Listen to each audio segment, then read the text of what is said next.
The late August sun painted Nashville's skyline in shades of amber, as Evelyn Hart sat cross-legged on her apartment's fire escape, her trusted Gibson guitar resting on her lap.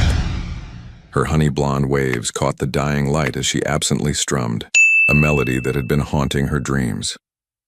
Below, the city hummed with its usual rhythm, country music spilling from downtown bars, the distant rumble of trucks on Interstate 40, and the persistent chirp of cicadas. "One more time," she whispered to herself, adjusting her fingers on the fretboard. Her small treble clef tattoo peeked out from beneath her sleeve as she began to play, her voice joining the instrument in perfect harmony. The song was a cover of a lesser-known indie track she'd been practicing for tomorrow's open mic night at the Basement East. But something still felt missing. The familiar buzz of her phone interrupted her concentration. Evelyn's sea-green eyes narrowed at the screen, not recognizing the New York area code. Usually she let unknown numbers go to voicemail, but something made her answer this time. "Hello? Is this Evelyn Hart?"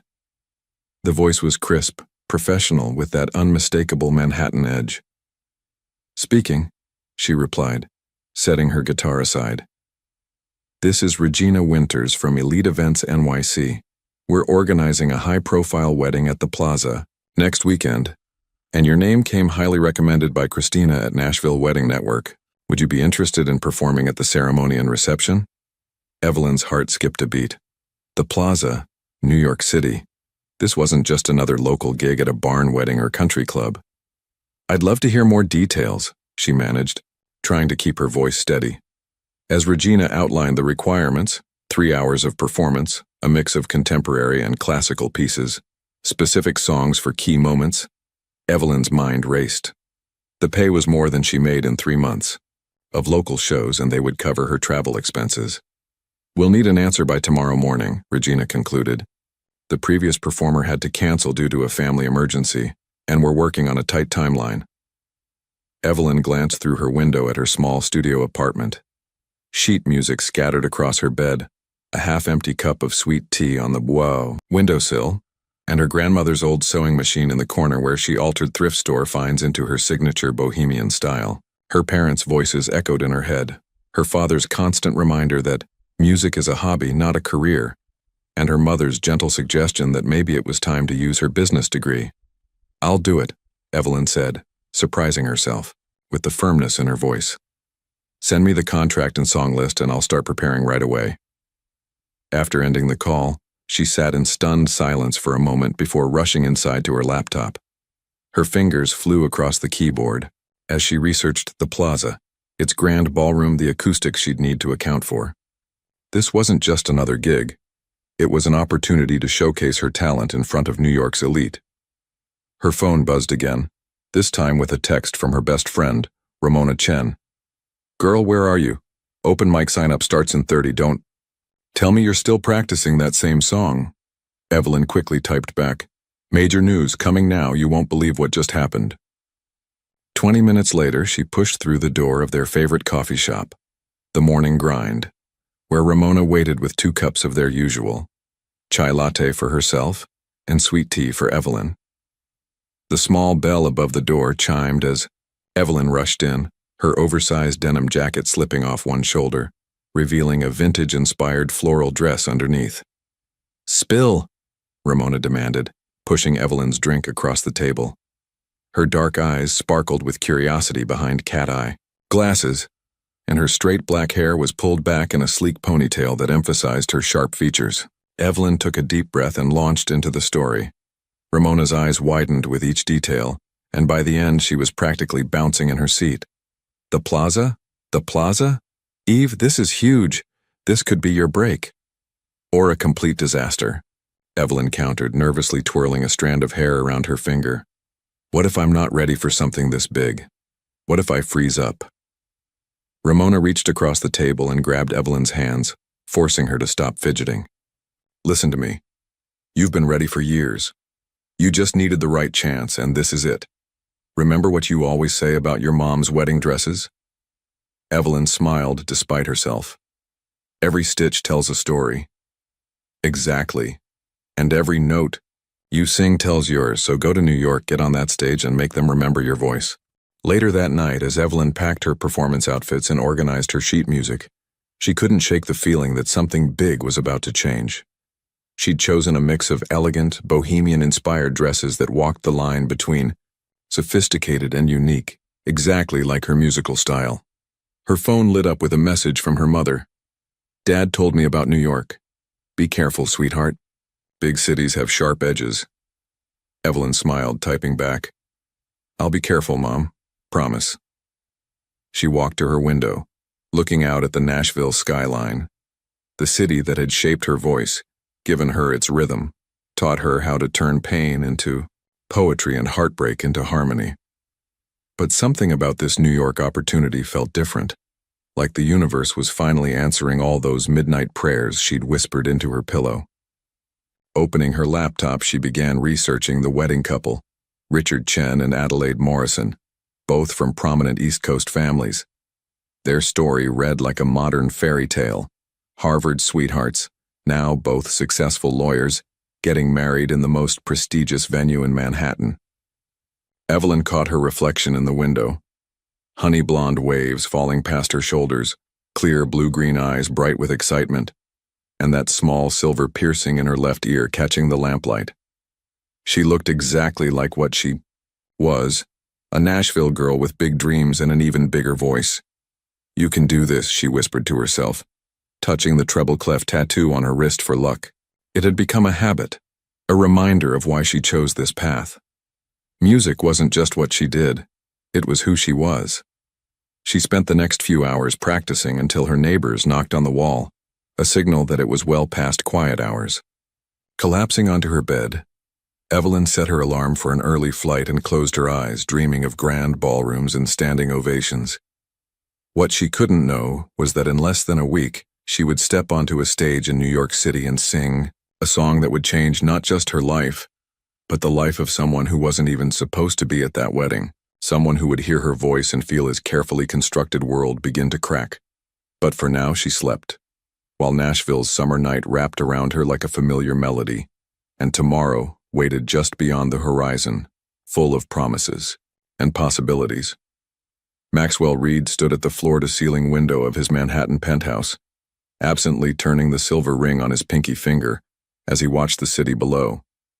From 50 stories up, New York looked almost peaceful, a glittering maze of lights and possibilities.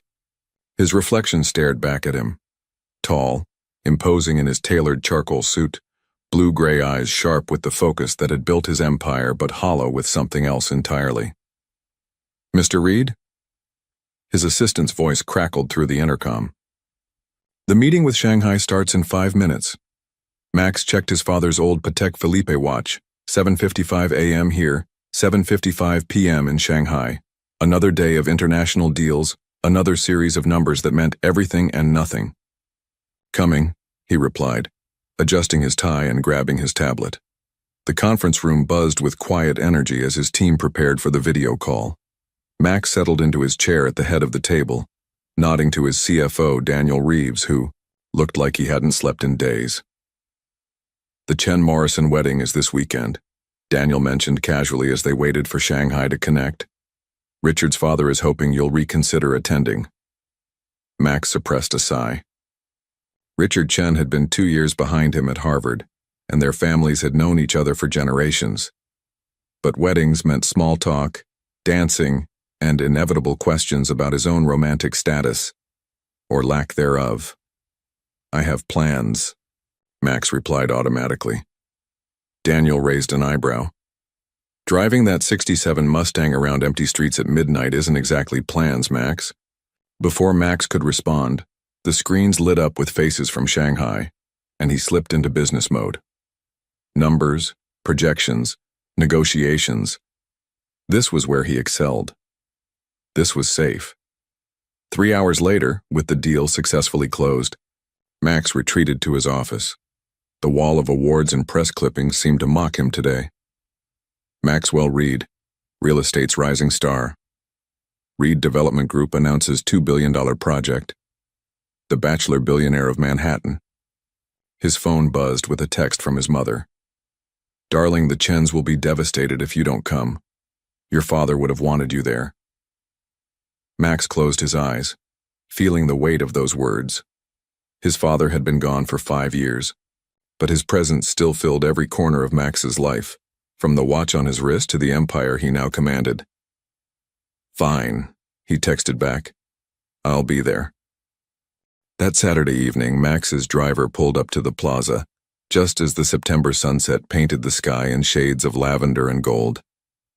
He adjusted his midnight blue Tom Ford suit and stepped out into the cooling air, nodding to familiar faces as he made his way inside. The grandeur of the plaza's ballroom had always left him cold, but tonight something felt different.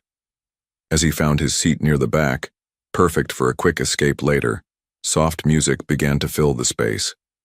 A female voice, clear as crystal but warm as honey, wrapped around him like a forgotten memory. Max froze, his hand halfway to his seat. The voice sang a modern song he vaguely recognized, but transformed it into something ancient and new at once.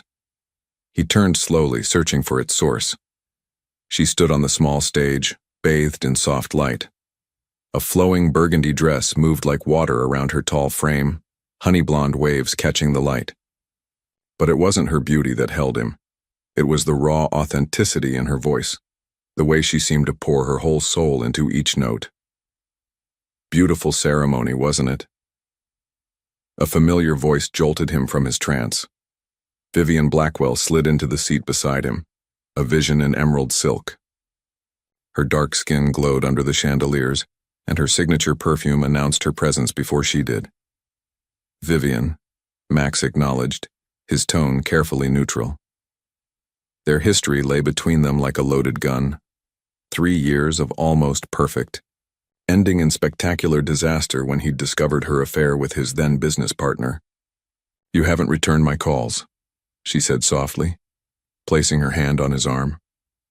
"I've been thinking about us, about mistakes and second chances." But Max barely heard her. The singer had started another song, something slow and haunting. Her eyes were closed, lost in the music, and Max found himself holding his breath, afraid to miss a single note. "Who is she?" he asked, interrupting whatever Vivian had been saying. Vivian's perfectly manicured nails dug slightly into his arm. "Some last-minute replacement. Nashville, I heard. Hardly your usual type, darling." Max finally turned to look at his ex, seeing the calculation behind her smile. "We don't have a usual anything anymore, Vivian." "Excuse me."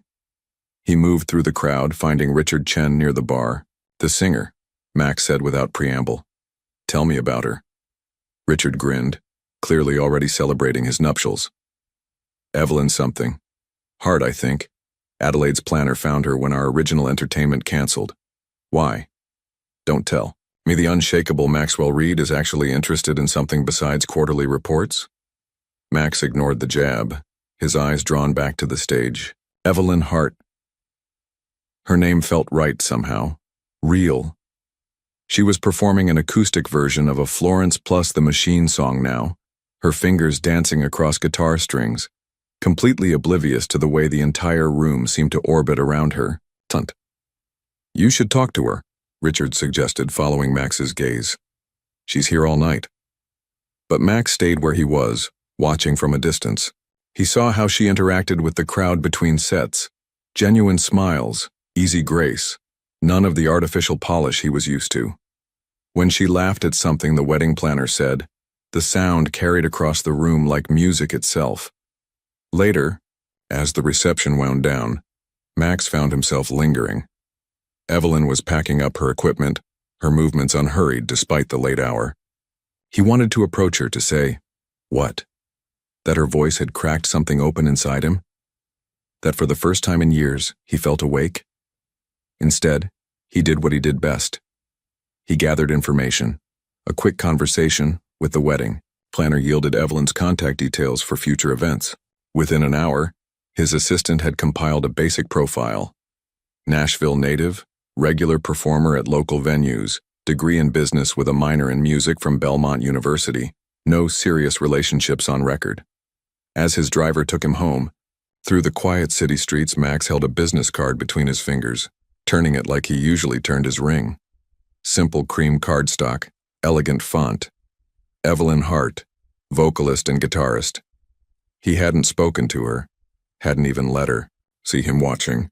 But as he stood in his empty penthouse, Manhattan glittering beyond his windows, Max knew with absolute certainty that he would hear that voice again. What he didn't know was how completely Evelyn Hart would shatter every wall he'd built, every rule he lived by. How she would take his carefully ordered world and turn it into something wild and real and terrifying. But that was tomorrow's problem. Tonight, he simply poured himself 2 fingers of aged whiskey, sat in his favorite leather chair, and let himself remember the way her voice had felt like coming home to a place he'd never been. The morning after the wedding, Evelyn woke to sunlight streaming through unfamiliar curtains in her Plaza hotel room. Her phone buzzed with congratulatory messages from Ramona and deposits from the wedding planner. Success tasted sweet, but something felt unfinished, like a song missing its final chord. She ordered room service, and her first ever, and took her time getting ready for the flight home. As she packed her guitar, a knock at the door made her pause. A hotel employee stood holding a massive arrangement of white peonies and blue hydrangeas. "Miss Hart?" He handed her an envelope with the flowers. The card inside read in elegant script, "Your voice awakened something. Dinner tonight? Maxwell Reed," followed by a phone number. Evelyn's fingers traced the embossed letters. The name meant nothing to her, but a quick internet search changed that. Maxwell Reed's face filled her screen, the handsome CEO of Reed Development Group, one of New York's most eligible bachelors, and apparently someone who had been at last night's wedding. She sat on the edge of the bed, flowers forgotten. Her flight home wasn't until tomorrow morning. The wedding planner had insisted on booking an extra night, just in case. Now it felt like more than coincidence. Her phone buzzed again, this time with a text from an unknown number. "I hope the flowers arrived safely. I promise this isn't as presumptuous as it seems. Max." Evelyn smiled despite herself. The gesture was absolutely presumptuous, but something about the admission made it charming rather than arrogant. She typed back, "The flowers are beautiful, but I have a strict policy against mixing business with pleasure." His response came quickly. "What if I promise this is purely about pleasure?" Heat crept up her neck.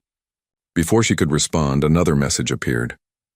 "That came out wrong. I meant I'm not interested in hiring you. I just want to talk about music, and maybe hear you laugh again." Evelyn's heart skipped. He had heard her laugh? Had he been watching her? She should have felt uncomfortable, but instead she felt intrigued. "Just dinner?" she typed. "Just dinner. I know a place that makes sweet tea almost as good as Nashville's." That made her laugh out loud.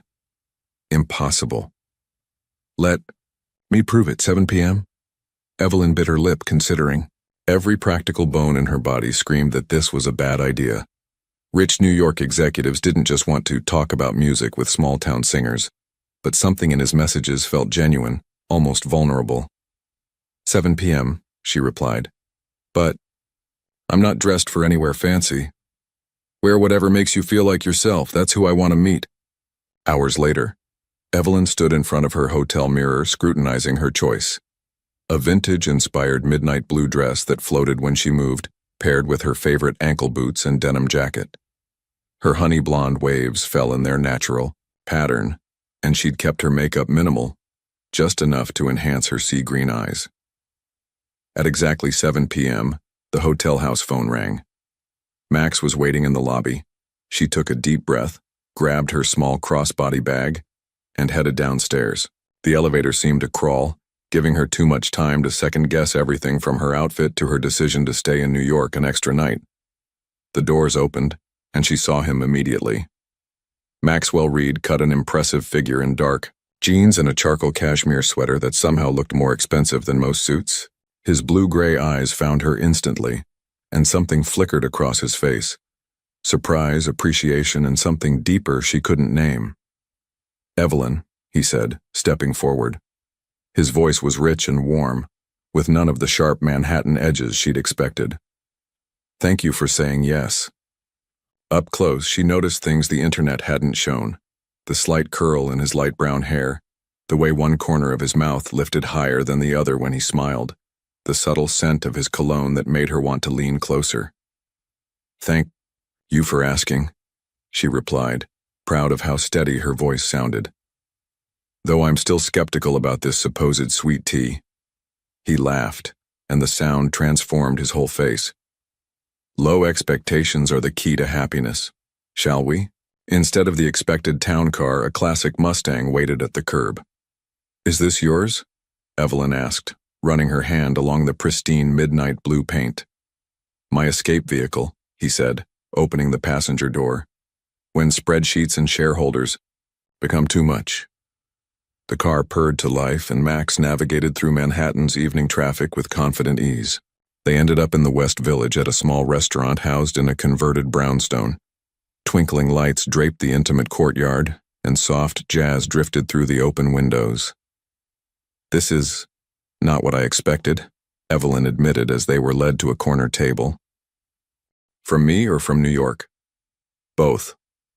She settled into her chair, taking in the mismatched vintage plates and mason jar glasses. "It feels almost like home. That's why I love it." Max watched her as she explored the space with her eyes. "It's real, authentic, like your music." Evelyn turned back to him, surprised. "You were there? At the wedding?" "I didn't see you." "I saw you," he said softly. "Heard you first, actually. Your voice." He trailed off, searching for words. It was like hearing something I'd forgotten I needed. The intensity in his gaze made her breath catch. No one had ever described her music quite like that. Their server arrived with 2 glasses of sweet tea, breaking the moment. Evelyn took a sip and her eyes widened. "Okay, this is actually good. Not Nashville good, but I'll take that as a win," Max smiled. "Now tell me about the song you opened with, the one about streets and memories." They fell into an easy conversation about music, about how she arranged covers to make them her own, about the way certain songs could capture feelings better than words alone. Max listened with genuine interest, asking questions that showed he'd been paying real attention to her performance. "Your turn," she said as their entrees arrived. "Tell me about your escape vehicle out there. Why that car?" Something shifted in his expression. "It was my father's. He taught me to drive in it, taught me about business in it, said some conversations needed movement to flow properly." He turned the ring on his pinky finger. A nervous habit, she realized. He died 5 years ago. Evelyn reached across the table without thinking, touching his hand lightly. "I'm sorry, it sounds like he was a wonderful teacher." Max stared at their hands for a moment before meeting her eyes. "He was. But enough about the past. Tell me about your dreams, Evelyn Hart. What does success look like in your world?" "Authenticity," she answered without hesitation. "Being able to make music that matters, that connects, without losing myself in the process. I've seen too many talented people become products, and I'd rather play in bars forever than let that happen, even if someone offered you everything. Studios, tours, promotion. Especially then." She leaned back, studying him. "What about you? What does Maxwell Reed dream about when spreadsheets and shareholders become too much?" He was quiet for a long moment, and she wondered if she'd pushed too far. But then he spoke, his voice low and honest. "Something real. All my life I've been surrounded by people who want something from me. My money, my influence, my name. Sometimes I drive around the city at night just to feel like myself again. Not someone's investment or opportunity." The vulnerability in his admission touched something in Evelyn. She recognized the loneliness behind his words, the same kind that sometimes crept into her lyrics late at night. "Play something for me," he said suddenly. "Not tonight, but soon.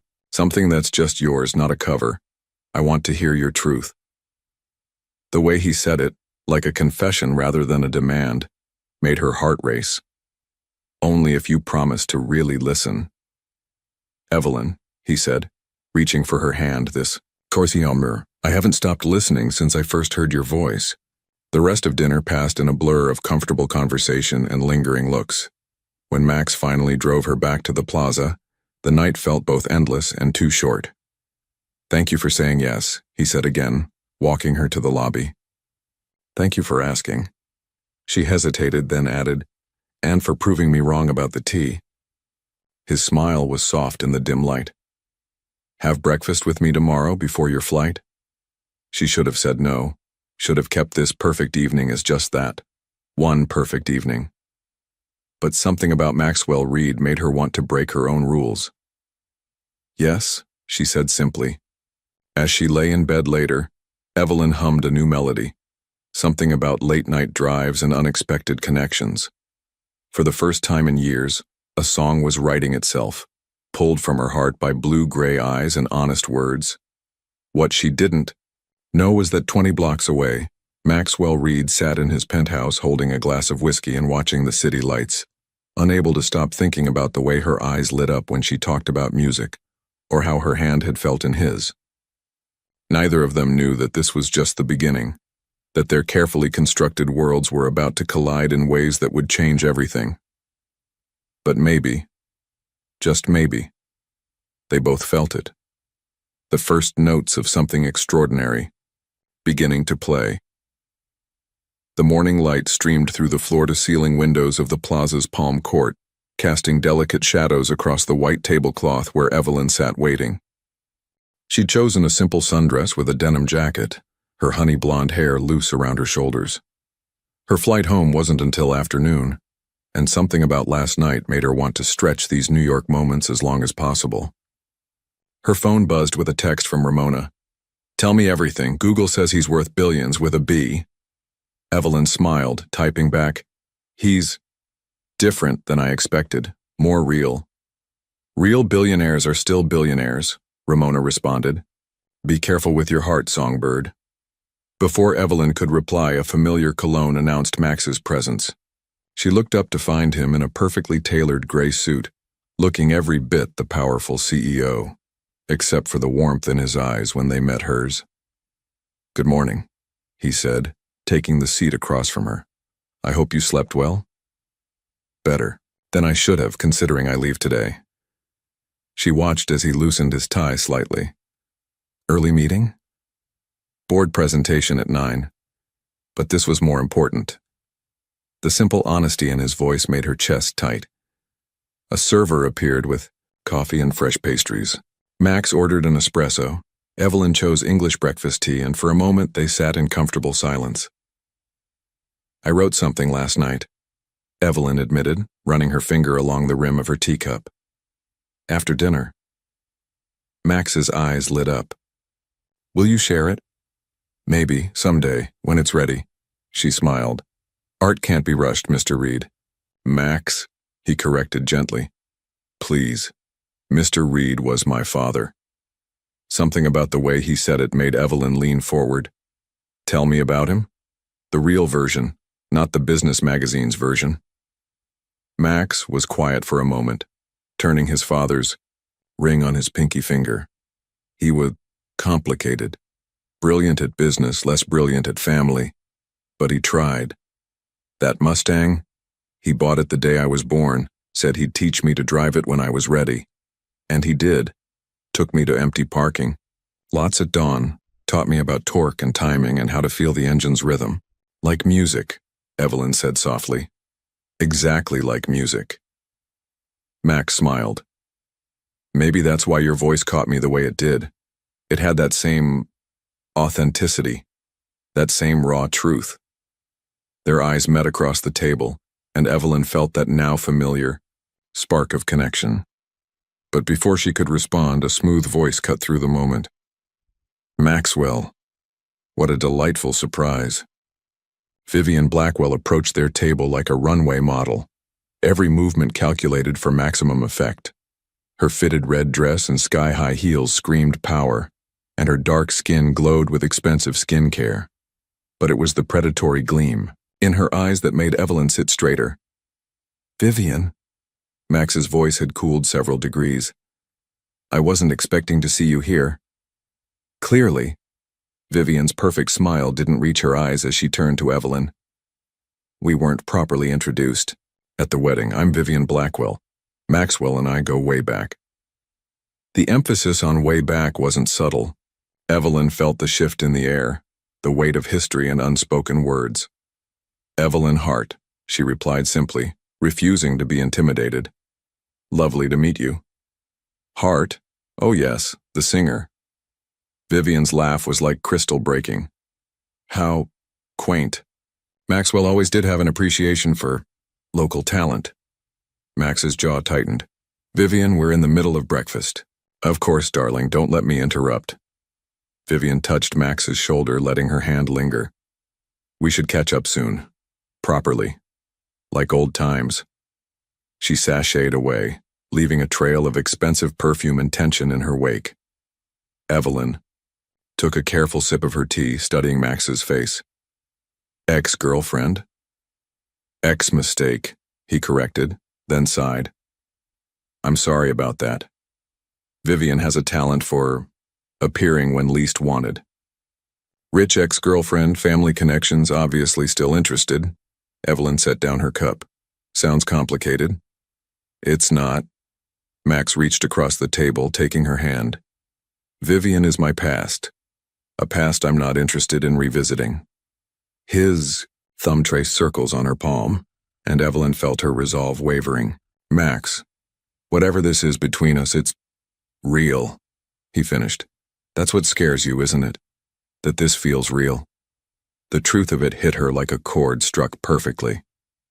I'm leaving in a few hours, going back to my small apartment, and local gigs, and so don't. Evelyn blinked. What? Don't leave. Stay. Let me show you my New York. Let me hear more of your music. Give this, us, a chance to be whatever it's becoming. His blue-gray eyes held such earnest hope that Evelyn felt her heart stutter. I can't just... Why not? Max squeezed her hand gently. What's waiting in Nashville, that can't wait. A few more days? Images flashed through her mind. Her tiny apartment, the familiar stages, the comfort of routine. But none of it felt as alive as this moment, as real as his hand holding hers. 3 days, she heard herself say. I'll stay 3 more days. Max's smile was like sunrise. 3 days to convince you that this is worth exploring? 3 days to see if this magic survives daylight, she countered, but she was smiling. 2. Neither of them noticed Vivian watching from across the room, her perfectly manicured nails tapping against her phone as she typed a message. Neither saw the calculated fury in her eyes, or the way she smiled when the response came through. The morning light continued to dance across their table, casting patterns like musical notes on the white tablecloth. Evelyn thought about the song she'd written last night, about unexpected connections and taking chances. Maybe it was ready after all. My guitar's still in my room, she said softly. If you have time before your meeting. Max checked his watch, then pressed a button on his phone. Daniel? Move the board meeting to tomorrow morning, something more important came up. The look he gave her made Evelyn's heart race. This was crazy, impulsive, potentially disastrous. But as she led him to the elevator, her guitar case in one hand and his warm grip on the other, she couldn't bring herself to care. 3 days. 3 days to explore this connection, to see if the spark could become a flame. 3 days before reality came crashing back. But first, she had a song to share, and he had promised to really listen.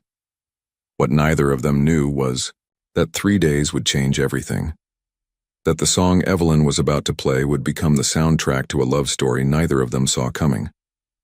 And that somewhere in Manhattan, Vivian Blackwell was already setting plans in motion that would test every note of their newfound harmony.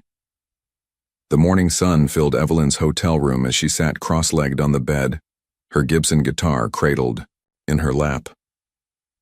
Max had settled into a plush armchair nearby, his suit jacket discarded, tie loosened, looking less like a CEO and more like a man ready to hear a secret.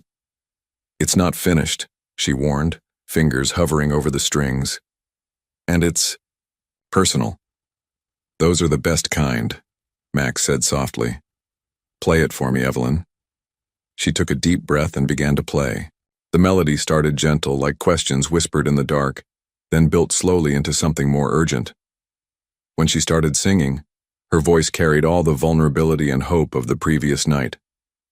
Strangers' eyes in candlelight, speaking truths we dare not write, fast cars and slow songs, teaching me where I belong.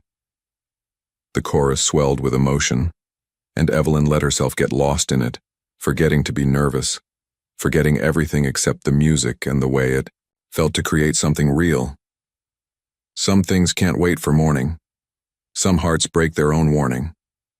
3 days or forever, which one will we remember? When the last note faded, silence filled the room.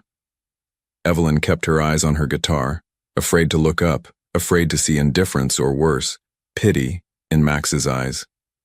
Evelyn. His voice was rough with emotion.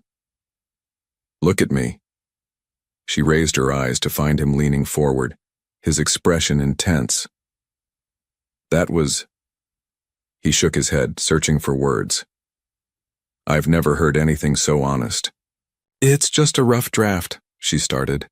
But he was already moving, sitting beside her on the bed, taking the guitar gently from her hands and setting it aside. It's beautiful, he said. You're beautiful. His hand cupped her cheek, and Evelyn felt the world narrow to this moment, this touch. When he kissed her, it was soft at first, a question more than a demand. She answered by sliding her fingers into his hair, pulling him closer, deepening the kiss until they were both breathless. I should go, he murmured against her lips. I have meeting. Stay, she whispered. Just a little longer. He pulled back enough to study her face, his blue-gray eyes dark with desire and something deeper. If I stay now, I'll want to stay forever. The word, forever, should have scared her. Instead, it sent warmth spreading through her chest. 3 days, she reminded him. Let's see what happens. Hours later, they walked hand in hand through Central Park, both slightly rumpled but glowing. Max had canceled his meetings, sent his driver home, and promised to show Evelyn his favorite hidden corners of the city. This is surreal, Evelyn said, watching children sail toy boats on the conservatory water. Yesterday, I was just a Nashville singer doing a gig. Now I'm playing hooky in Manhattan with a billionaire. Max squeezed her hand. Would you prefer I was poorer? She laughed, bumping his shoulder with hers. I'd prefer you were less handsome. It's very distracting, says the woman who's been driving me crazy since I first heard her voice. He pulled her close, kissing her temple. Are you hungry? I know a place. His phone buzzed, interrupting the moment. Max glanced at it and frowned. Everything okay? Evelyn asked. Just work. Daniel's worried about the Shanghai deal. He pocketed the phone without responding. Come on, you haven't lived until you've tried Giovanni's pizza. But as they walked, Evelyn noticed his hand kept straying to his phone, his expression growing more concerned with each notification. At the small Italian restaurant, tucked away on a quiet street, she finally called him on it. You should take care of whatever it is, she said, watching him check his messages for the 10th time. I don't want to be responsible for your empire crumbling. Max looked up, chagrined. I'm sorry, it's just... There are some complications with the deal. Nothing I can't handle tomorrow. Max? She reached across the table, taking his hand. I'm not going anywhere. Well, not for 3 days. Anyway, handle your business. He studied her for a long moment. Have dinner with me tonight? My place, I'll cook. You cook? I have hidden depths, he smiled. Plus, I want to show you something. The way he said it made her heart skip. Okay, dinner at your place. They parted with a kiss that promised more, and Evelyn spent the afternoon exploring the city on her own. She wrote lyrics in Washington Square Park, called Ramona to gush about the morning, and tried not to think about how quickly she was falling for a man she barely knew. At 7, Max's driver picked her up in the Mustang. a detail that made her smile. The drive to his penthouse felt both too long and too short. When the elevator opened directly into his apartment, Evelyn's breath caught. Floor to ceiling. Windows offered a stunning view of Manhattan at sunset. The space was modern but warm, with leather and wood and subtle touches of comfort among the luxury. But what drew her eye was the grand piano in the corner, its black surface gleaming in the dying light. "You play?" she asked, running her fingers along the keys. "Used to," Mother insisted on lessons. Max appeared behind her, changed from his suit into dark jeans and a soft gray sweater that made her want to touch him. "I'm out of practice, but something tells me you could make it sing." Before she could respond, her phone chimed with a text. The number was unknown, but the message was clear. "Enjoying your fairy tale? Ask him about the night his father died. Ask him what really happened to his last business partner. Some princes aren't what they seem. A friend?" Evelyn stared at the screen, feeling ice spread through her veins. Max's arm slipped around her waist from behind, his lips finding her neck. "Everything okay?" She closed the message, forcing a smile as she turned in his arms. "Perfect. Now you promised me dinner." But as they moved to the kitchen, the text haunted her. Who had sent it? Vivian seemed the obvious choice, but the warning felt too specific, too pointed to be mere jealousy. Max opened wine, started preparing something that smelled amazing, and told her stories about learning to cook from his housekeeper as a child. He was charming, attentive, seemingly perfect. But now questions nagged at her. What didn't she know about Maxwell Reed? What secrets lay behind his carefully constructed world? "Hey." His voice pulled her from her thoughts. "Where'd you go just now?" Evelyn looked at him, this man who had upended her life in less than 2 days, and made a decision. "Tell me about your father," she said softly. "About the night he died." Max went very still, his hand tightening on his wineglass. "Why?" "Because I want to know you," she said, which was true enough. The real you, not the public version. He was quiet for so long she thought he wouldn't answer. Then he moved to the windows, staring out at his city. "It was my fault," he said. "Finally. We had fought that night, about the company, about my plans to expand into Asia. He was driving angry, distracted. The crash..." Evelyn went to him, touching his arm gently. "Max. The police said he must have fallen asleep at the wheel. Simple accident, but I knew if I hadn't pushed him that night." He turned to her, his eyes dark with old pain. "Is that what you wanted to know? That I'm responsible for my father's death?"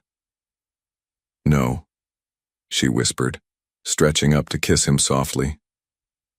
"I wanted to know what hurts you, what makes you human." He kissed her back with desperate intensity, like a drowning man finding air. When they finally parted, he rested his forehead against hers. "Stay with me tonight," he breathed. "Not just dinner. Stay." Every rational thought said to slow down, to be careful. But Evelyn was tired of being rational. She was tired of safe choices and careful steps. "Yes," she said simply. What she didn't say was that someone wanted her to doubt him, wanted to plant seeds of suspicion. What she didn't ask about was his last business partner, or what other secrets might be hiding behind his vulnerability. Instead, she let him lead her to the piano, let him pull her down beside him on the bench. "Play something with me," he said. "Something new." As their fingers found the keys together, as new melodies emerged from their collaboration, Evelyn pushed away her doubts. She had 3 days to discover the truth about Maxwell Reed. 3 days to decide if this symphony they were creating was worth the risk of a broken heart. But for now, she would live in this moment, in the music they made together, in the way his body felt pressed against hers as night fell over Manhattan. For now, she would believe in the magic. The anonymous text could wait until morning. Low, jazz played from hidden speakers as Max and Evelyn shared the last of their wine, the remains of dinner long forgotten. The city light sparkled beyond the windows, creating an intimate cocoon around them. Their impromptu piano duet had evolved into Evelyn teaching Max the chords to her newest song, his hands following hers across the keys, learning her rhythms. "You're a natural," she said, watching him pick up the melody. "Why did you stop playing?" Max's fingers stilled on the keys. After Father died, it felt wrong. He'd paid for every lesson, sat through every recital. Playing without him there seemed impossible. Evelyn placed her hand over his. "Music heals, Max. Sometimes it's the only thing that can reach those broken places inside us." He turned to her, the intensity of his gaze making her breath catch. "Is that what you're doing to me? Healing me?" Before she could respond, he kissed her, deep, passionate, with none of the careful restraint from earlier. Evelyn melted into him, letting the last of her doubts fade away as his hands tangled in her hair. "Stay," he whispered against her. Lips, not a question this time. "Yes," she breathed. Max stood, pulling her up with him. In one smooth motion, he swept her into his arms, making her laugh in surprise. "I've wanted to do this since I first saw you on that stage," he said, carrying her toward his bedroom. "Careful," she teased, though her heart was racing. "A girl might think you planned this." "I plan everything, Evelyn Hart." He set her down gently in his room, where the city lights painted patterns across his massive bed. "Except you. You're the most beautifully unplanned thing that's ever happened to me." Their kisses grew heated, hands exploring, breathing ragged. When Max's lips found her neck, Evelyn gasped, clutching his shoulders. "Wait," she managed. He pulled back immediately, concern in his eyes. "Too fast?" "No, I just—" She touched his face gently. "I want you to know this isn't something I do. Fall into bed with men I barely know." "I know." He kissed her palm. "I don't either. With women, I mean. This is different."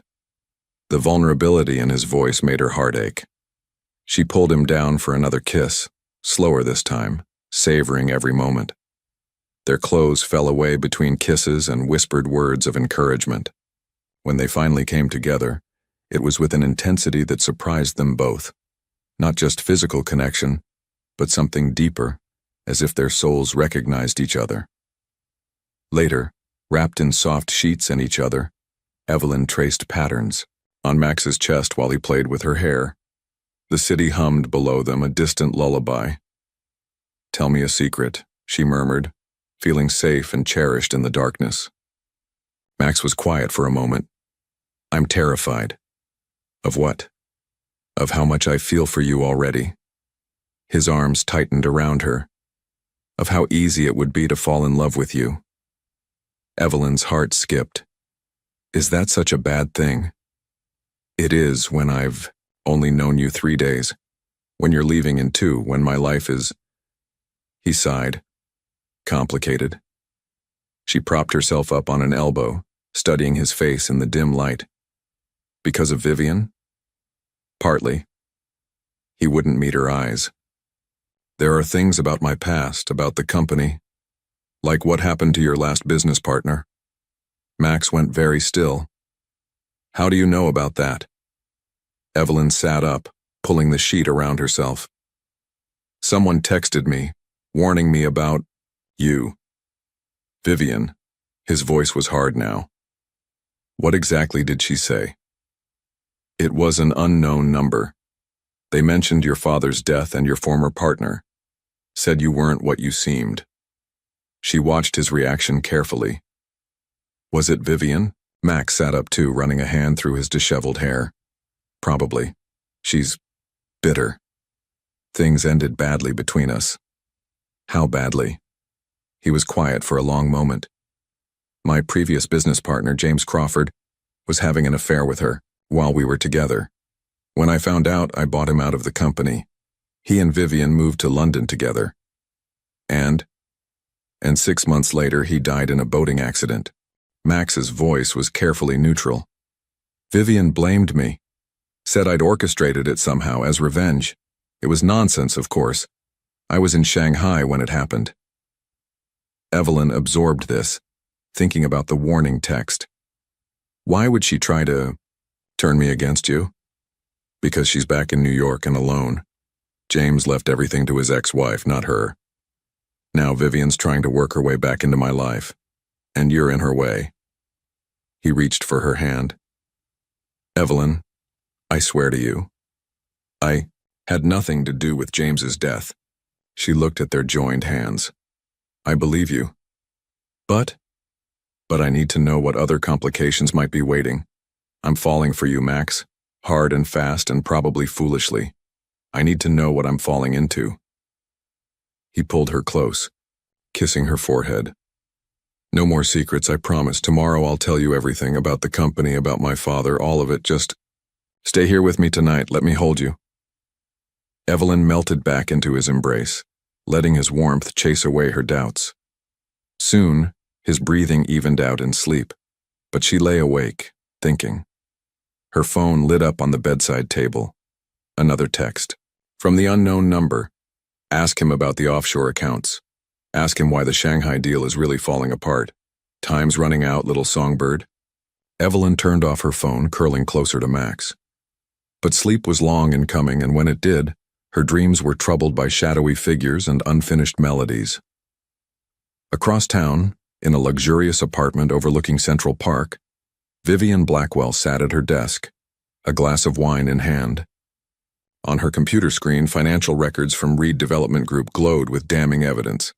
Next to them, a photo showed a younger Max shaking hands with a Chinese businessman, both smiling for cameras. "Oh, Maxwell," she murmured, touching the screen. "You should have chosen me. Now your little singer will have to learn the hard way what happens to people who trust you." She picked up her phone, composing another text, but before she could send it, a new email caught her eye. The Kano subject line made her smile. Shanghai deal, final proof. In his bed, Max slept on, unaware of the storm's gathering. His arms tightened around Evelyn unconsciously, as if trying to protect her from what was coming.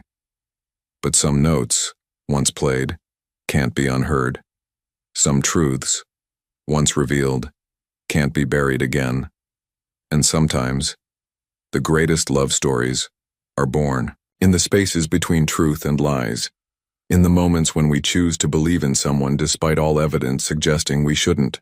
As dawn approached, Evelyn finally drifted off, Max's heartbeat steady against her cheek.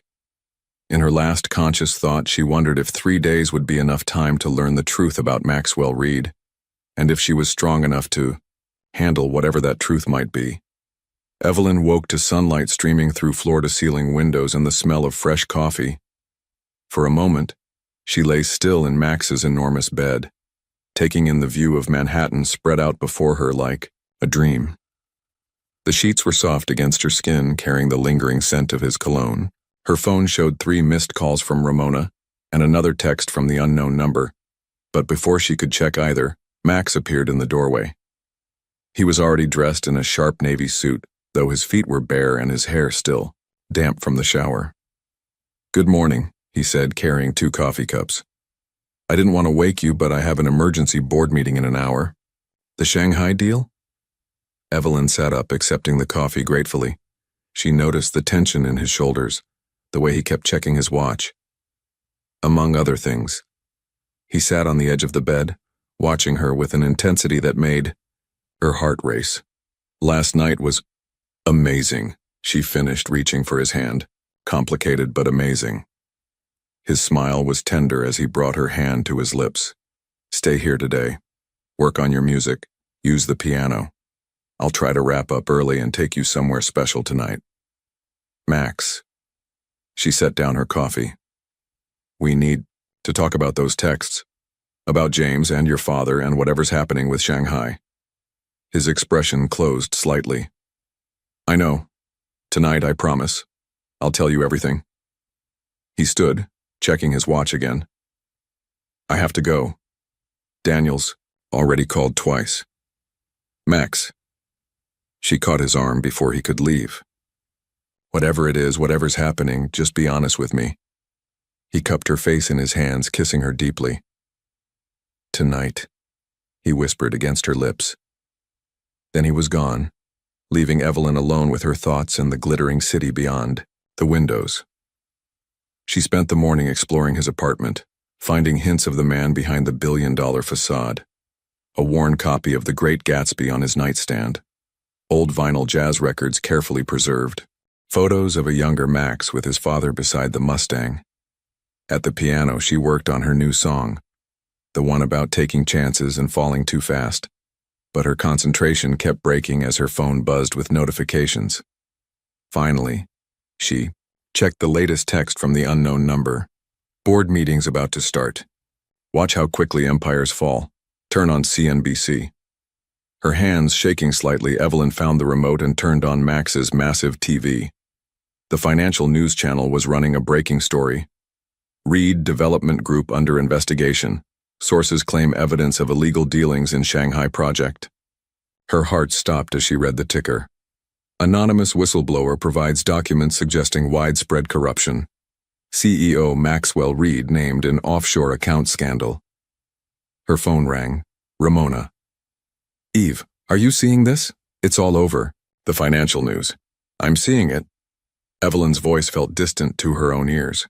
Ram, I spent the night with him. Girl? Ramona's tone was gentle but worried. Get out of there. Now. This is bigger than some whirlwind romance. He said he'd explain everything tonight. And you believe him? Before Evelyn could answer, the elevator chimed. Her heart jumped, but instead of Max, Vivian Blackwell stepped out looking immaculate in a white pantsuit. I'll call you back, Evelyn said quickly, ending the call. Miss Hart. Vivian's smile was razor sharp. I hoped I'd find you here. We need to talk. How did you get in? I still have the codes. Maxwell never changes them.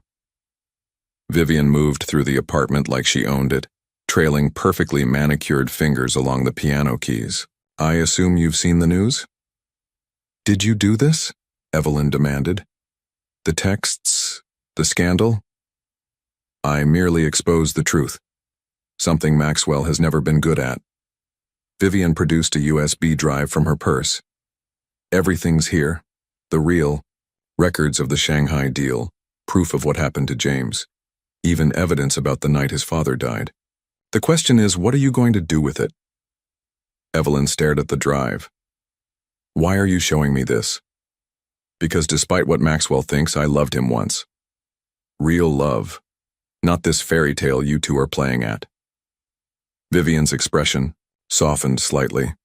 He's not a bad man, Evelyn, but he is his father's son, ruthless when it comes to business, willing to do whatever it takes to win. You're trying to turn me against him. I'm trying to save you from what happened to me. Vivian set the drive on the piano. Read it or don't, but know this. By tonight, these documents will be in the hands of the SEC. Maxwell's empire is about to crumble, and anyone too close to him will fall too. She turned to leave, then paused. Oh, and that song you were working on? The one about taking chances? Maybe add a verse about looking before you leap. After Vivian left, Evelyn sat at the piano for a long time, staring at the USB drive. The TV continued to buzz with speculation about Reed Development Group's future. Her phone lit up with another text, this time from Max. Don't watch the news. Don't trust anything you hear. I'm handling it. Please be there when I get home. Tears burned in her eyes as she picked up the drive. Everything in her screamed to trust Max, to believe in the connection they'd forged. But the journalist's daughter in her, the one who'd learned to question everything, couldn't ignore the evidence piling up. She plugged the drive into her laptop. Hours later, as the sun set over Manhattan, Evelyn sat in Max's living room with her guitar, playing the song she'd written about him. But now the lyrics about fate and destiny felt hollow, tainted by what she'd learned. The elevator chimed again. This time it was Max who stepped out, looking exhausted and haunted. When he saw her, relief flooded his face. You're still here. He moved toward her, but stopped when she stood up, backing away. Tell me it's not true, she whispered. Tell me you didn't know about the workers in Shanghai, about the bribes, about James's insurance policy. The color drained from Max's face. You've been talking to Vivian. I've been reading the truth. Evelyn's voice broke. Did you really think you could hide it forever? Evelyn, please. He reached for her, but she moved away. Let me explain. Explain what? How you let your father drive drunk that night, because you knew his death would let you take control of the company. How you arranged for James to die after you found out he was gathering evidence against you. Or how about the families in Shanghai, who lost everything because of your development project? It's not that simple. His voice rose with desperation. Yes, I've done things I'm not proud of. Yes, I've made choices that look terrible on paper, but everything I did was to protect the company, to protect the thousands of people who depend on us for their livelihoods. And that makes it right? No. He sank onto the piano bench, looking defeated. No, it doesn't make it right, but meeting you, for the first time in my life, I wanted to be better, to be worthy of how you look at me. Evelyn felt tears sliding down her cheeks. How can I trust anything you say now? Because I love you. The words hung in the air between them. 2 days, Evelyn. It took 2 days for you to completely upend my world, to make me want to change everything. Her heart ached with the sincerity in his voice. Love isn't enough, Max. Not when there's blood on the money that bought this view. She picked up her guitar case, glad she'd never fully unpacked. I'm going back to Nashville.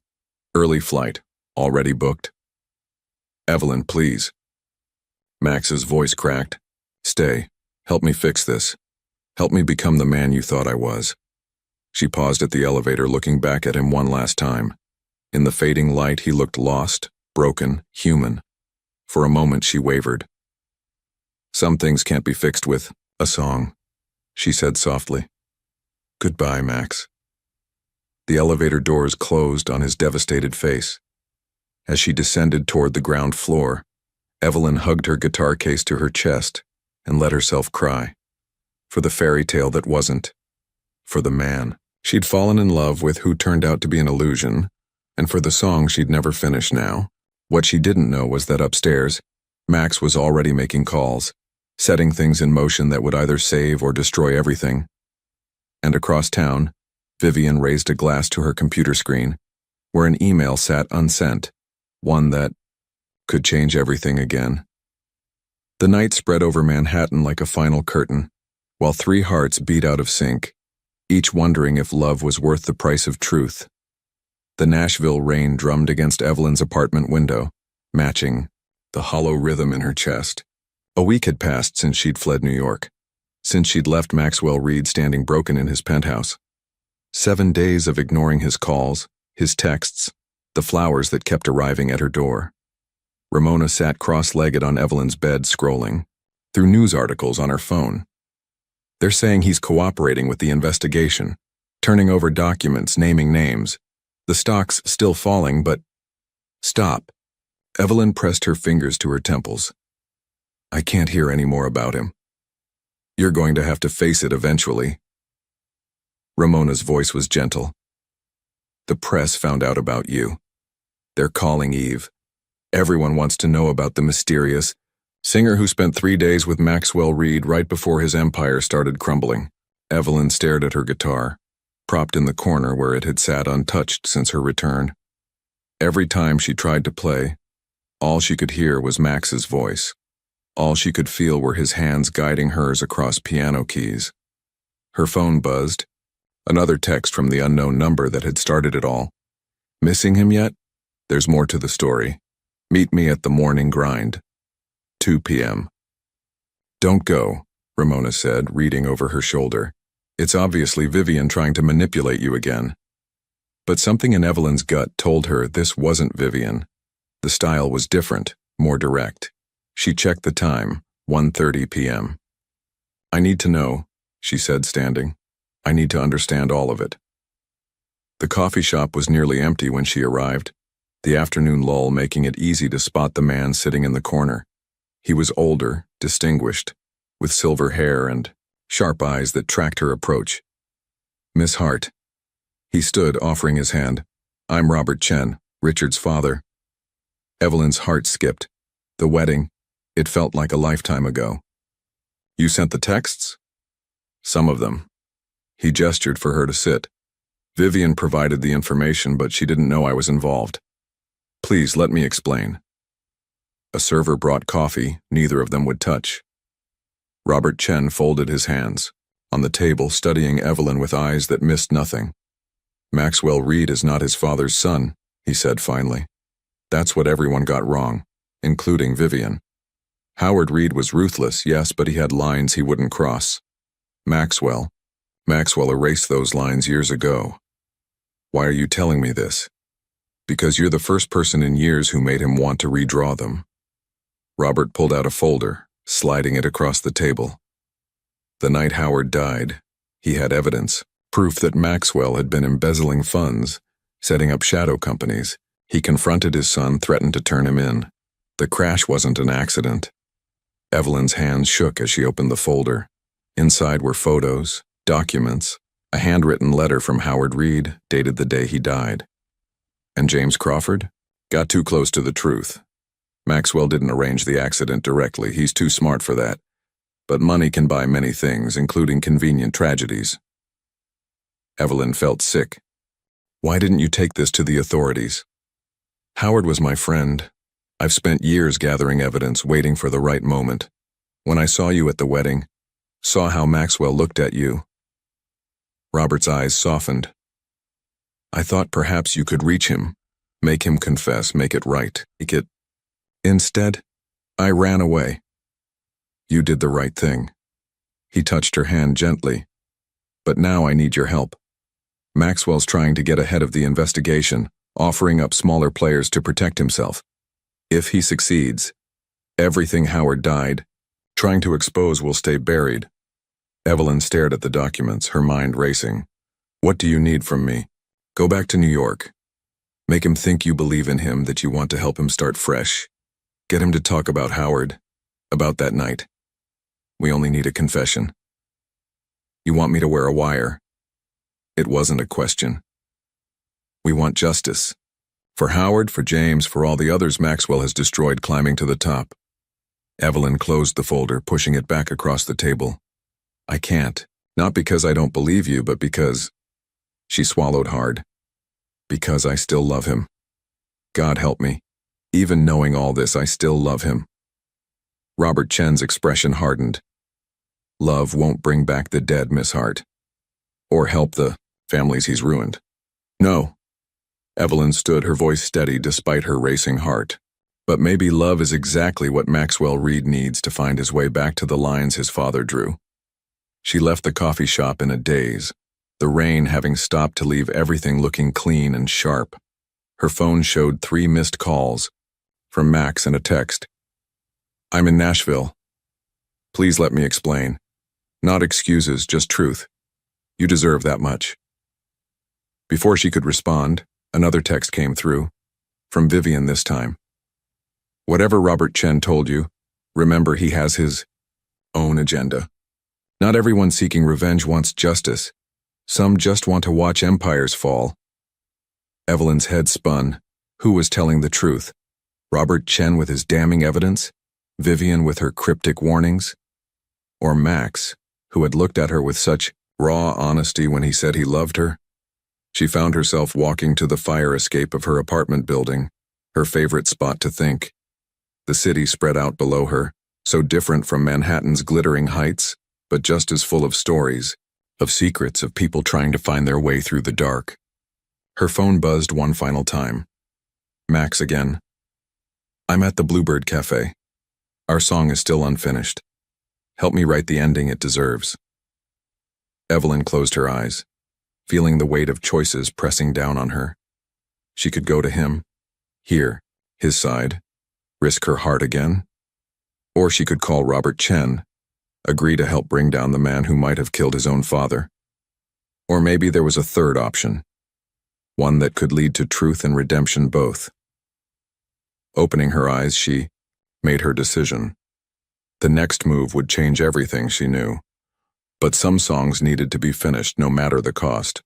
She picked up her guitar for the first time in a week and began to play, letting the music guide her toward whatever came next.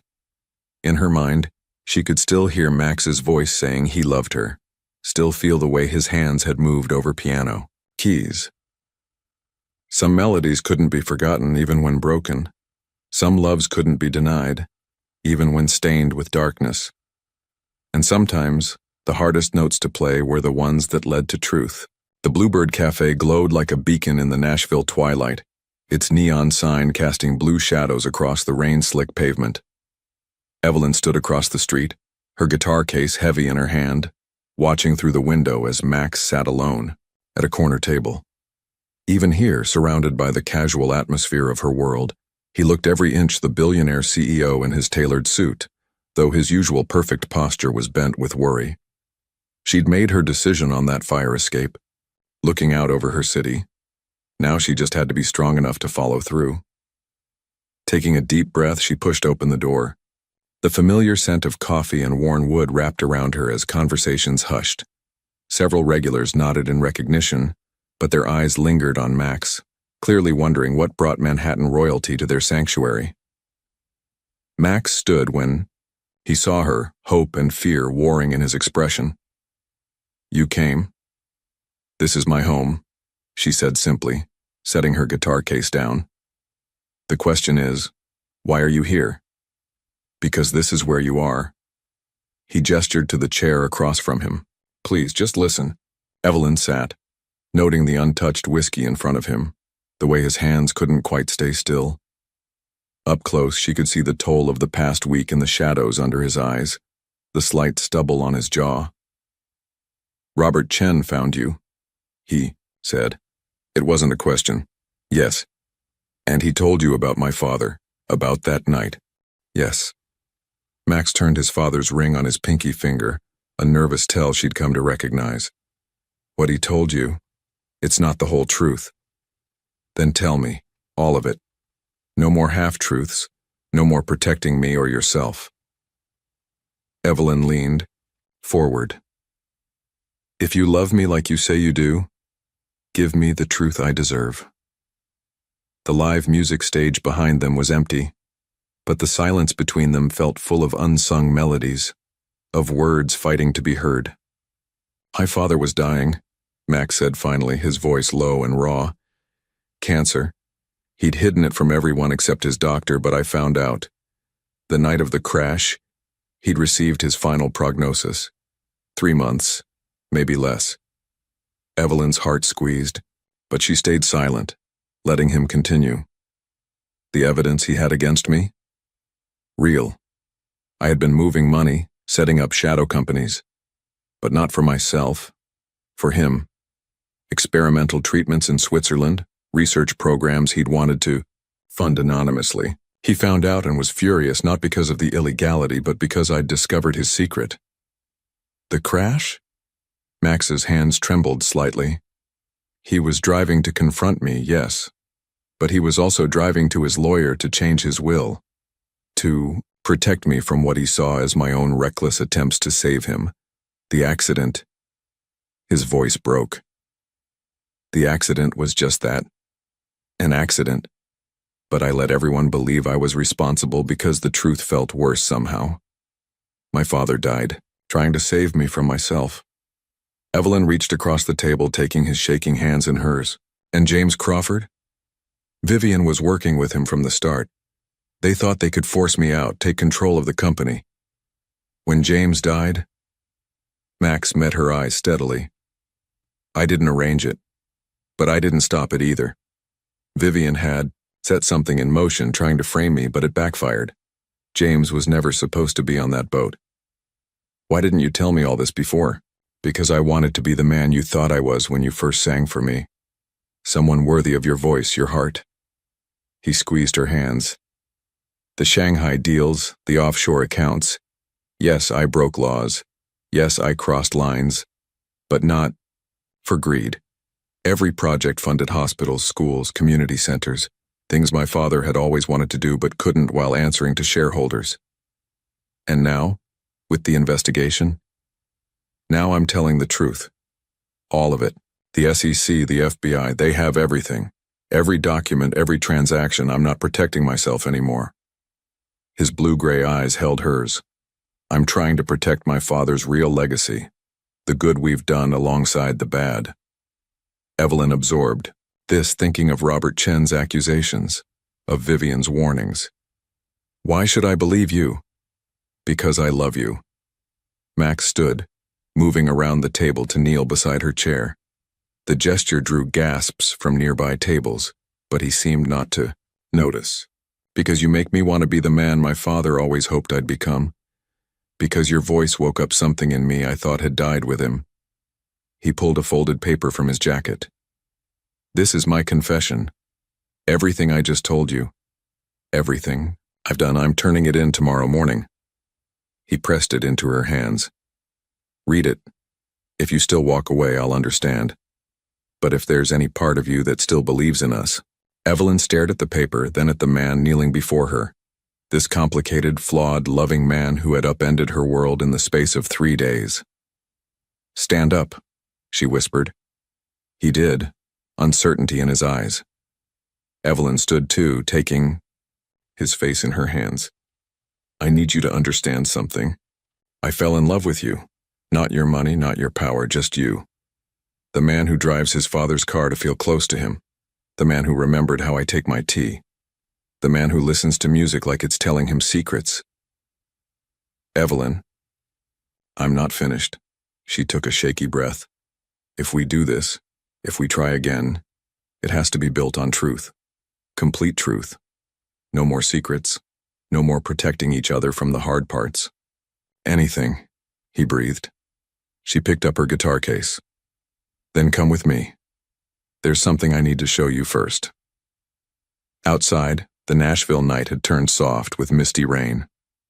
Max followed her to her car without question, even when she drove them to the city's outskirts to a small cemetery overlooking the Cumberland River. My father's not dead, she said as they walked between the headstones. But my mother is. Right here. She stopped at a simple marker. Caroline Hart. She died when I was 16 trying to save her wedding dress shop during a flood.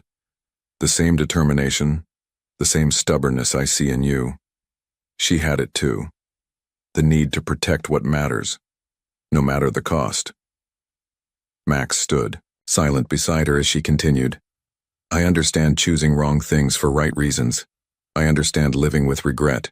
But I need you to understand something too. She turned to face him, rain dripping from her hair. Love isn't just about grand gestures or protected secrets. Sometimes it's about standing in the rain, telling hard truths and choosing to build something new from the broken pieces. Max pulled her close, his suit getting soaked as he held her.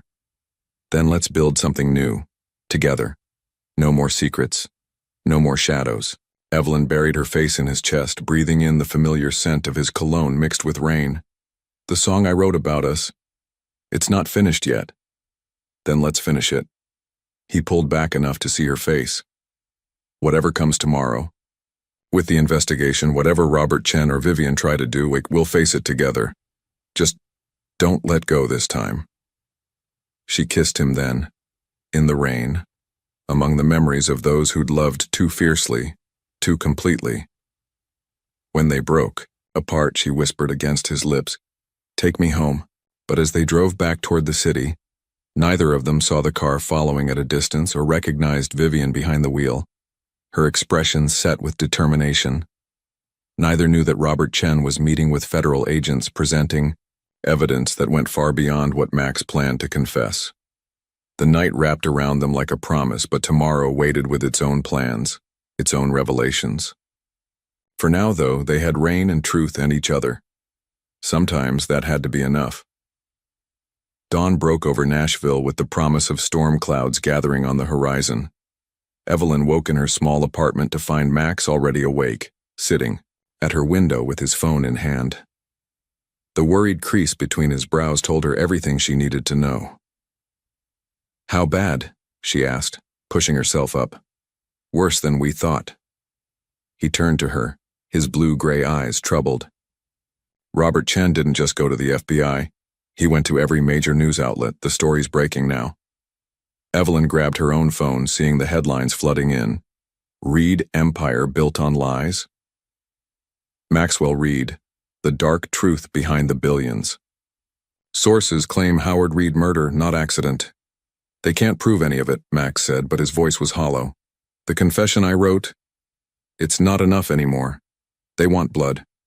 A sharp knock at the door made them both jump. Evelyn opened it to find Ramona looking frantic.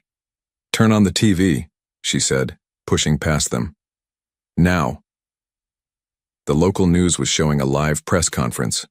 Vivian Blackwell stood at a podium, her elegant composure a stark contrast to her devastating words. I can no longer remain silent about what I witnessed. Maxwell Reed's corruption goes beyond mere financial crimes. The night Howard Reed died, I was there. I saw everything. Max's face went ashen. She's lying. She wasn't there. She didn't even know me then. But she knew your father, a voice said from the doorway. Robert Chen stepped into the apartment, followed by 2 federal agents. She was his secretary, wasn't she, Maxwell?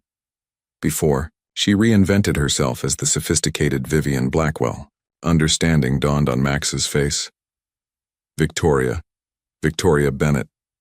You worked for my father's personal office. And saw everything, Robert confirmed, including what really happened that night. The federal agents moved forward, but Evelyn stepped between them and Max. Wait, please. Let him tell the truth, the real truth. Max's hand found hers, squeezing tight. That night, I went to the office to confront my father about the cancer treatments. Vivian, was there late like always. She heard everything. The argument about the illegal accounts, about the treatments, about his plan to change his will. And then, Robert pressed. Then he left, to drive to his lawyer. I stayed behind, destroying evidence of the offshore accounts. But Vivian, Max closed his eyes. Vivian followed him. I did. Everyone turned to find Vivian herself in the doorway, still in her press conference outfit. I followed him because I loved him. Howard Reed was everything his son isn't, honorable, principled, kind. He'd promised to leave everything to charity, to expose the corruption. I couldn't let that happen. You? Max's voice broke. You caused the crash? I meant to stop him, to talk to him. Tears slid down Vivian's perfect makeup. But he was so angry, driving so fast. When I pulled up alongside him, tried to get him to pull over, he swerved. The federal agents moved quickly, then cuffing Vivian as she continued, her composure finally cracking. I let you believe you were responsible, Maxwell. Let the guilt eat at you while I worked my way into your life, into your company. It should have been mine. Howard promised. That's enough. Robert Chen's voice was gentle but firm. Maxwell, the confession you wrote. Do you still have it? Max pulled the paper from his jacket, handing it over. Everything I did is in there. The illegal accounts, the Shanghai deals, all of it. But not my father's death. Never that. The older man read it carefully, then passed it to the agents. This matches our investigation. Full cooperation. Voluntary disclosure. And now, with Miss Blackwell's confession. Thunder rolled outside as the agents led Vivian away. She stopped at the door, looking back at Max with something like regret. I really did love your father. And part of me loved you, too, for being so much like him in the end. After she was gone, Robert Chen turned to Max. The charges will be serious, but with your cooperation and confession, well, let's just say prison time isn't inevitable. Community service, restitution, a complete restructuring of the company. Whatever it takes, Max said firmly. I want to make it right, all of it. Even if it means losing everything? Not everything. Max turned to Evelyn, who hadn't left his side through any of it. Some things are worth more than empires. The storm finally broke outside, rain lashing against the windows. Robert Chen left with the remaining agent, promising to have his lawyers contact Max's team. When they were alone, Evelyn led Max to her piano. a simple upright nothing like his grand piano in New York. "Play with me," she said softly. "Our song needs an ending." His hands joined hers on the keys, and together they found the melody they'd started that first night. But this time, when Evelyn began to sing, the words were different. Some truths take time to tell, some hearts take time to heal, but love that's built on honest ground is the only love that's real. Max's voice joined hers on the chorus, rough but sincere. 3 days or forever, now we know which one we'll choose. Through storms and tender mercies, some songs refuse to lose. Later, as they sat tangled together on her small couch watching the rain, Max asked, "What happens now?" "Now we build something new," Evelyn said, tracing the lines of his palm. "Something honest, something real. Even with all the chaos coming, the trials, the media, the restructuring, even with all of it." She kissed him softly. "You're not your father's son anymore, Max. You're becoming your own man. That's worth every storm we'll face." He pulled her closer, breathing in the scent of her hair. "Marry me." She laughed. "That's not building slowly." "No," he agreed, "but it's building honestly. Marry me, Evelyn Hart. Help me create something better than what came before. Something worthy of your voice, your heart." Outside, the storm began to ease, sunlight breaking through the clouds. Evelyn thought about fairy tales and reality, about complicated men and redemption, about love that survives truth and darkness to emerge stronger. "Yes," she whispered against his lips. "But on one condition." "Anything." "We get married here, in Nashville. Small, simple, real. Like our song. Like our love." The future wasn't certain.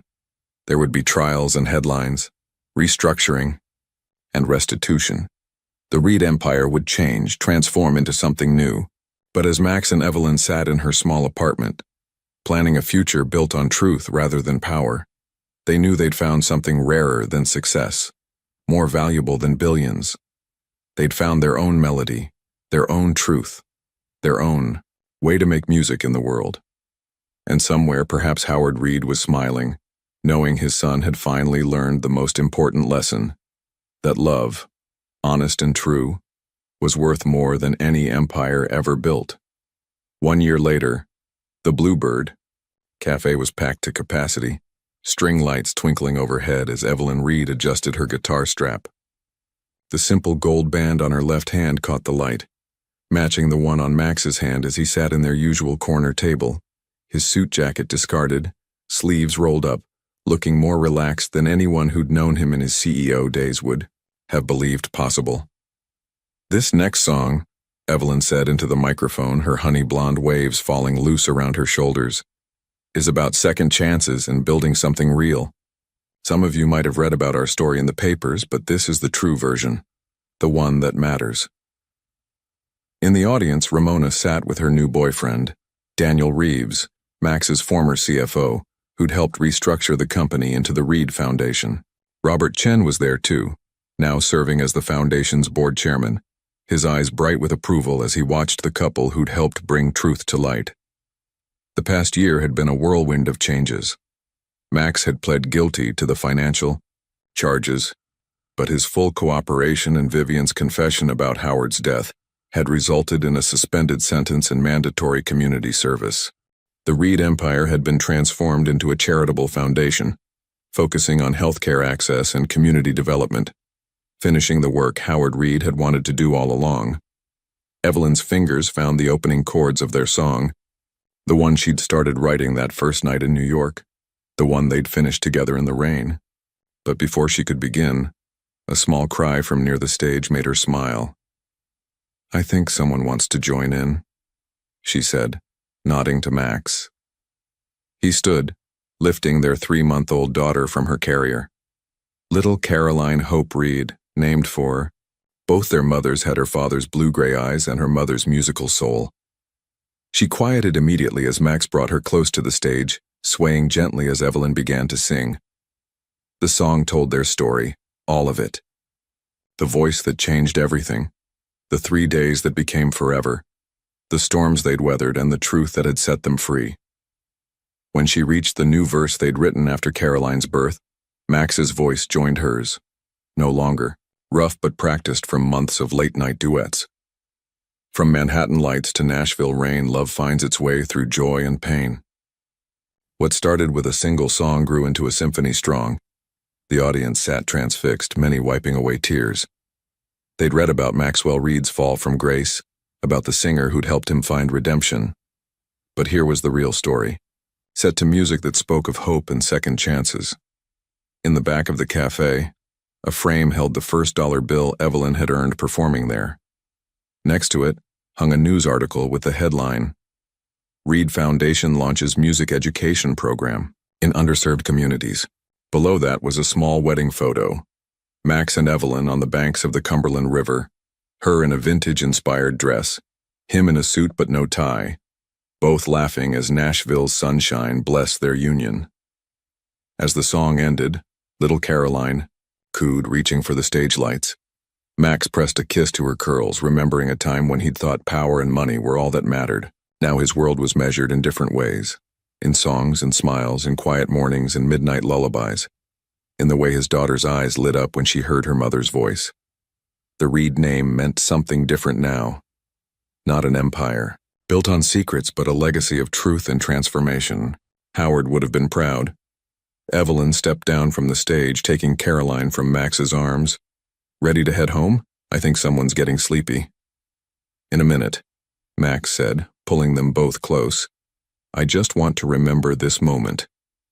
Around them, the cafe buzzed with life and music. Ramona was already planning next month's benefit concert for the Foundation's newest initiative. Robert Chen was sharing stories about Howard with some of the regulars, keeping good memories alive while letting the painful ones fade. Outside, the Nashville night was warm and sweet, stars twinkling above the city that had given them a second chance. Their townhouse was just a few blocks away. Nothing like Max's Manhattan penthouse, but perfect for the life they'd chosen to build. "What are you thinking?" Evelyn asked as they walked home, Caroline sleeping peacefully in her stroller. Max took his wife's hand, running his thumb over her wedding ring. "That some songs take a lifetime to write." "Good thing we've got time," she smiled, squeezing his hand. Above them, a shooting star streaked across the Tennessee sky. Not as bright as Manhattan's lights, perhaps, but more real, more true. Just like the love that had survived secrets and storms to become something beautiful. Just like the music they'd keep making together, one note at a time, for all the days to come. If you were in Evelyn's shoes, would you believe in Max's transformation and give love a second chance even after discovering all the dark secrets of his past? Or would you follow Robert Chen's advice and help expose the truth, even if it meant destroying the man you fell in love with? Your participation in the channel is very important. Please leave your opinion in the comments. Thank you for watching. If you enjoyed the story, please subscribe to our channel and leave a comment below letting us know what you thought. Your feedback and support mean a lot to us. Stay tuned for more exciting stories.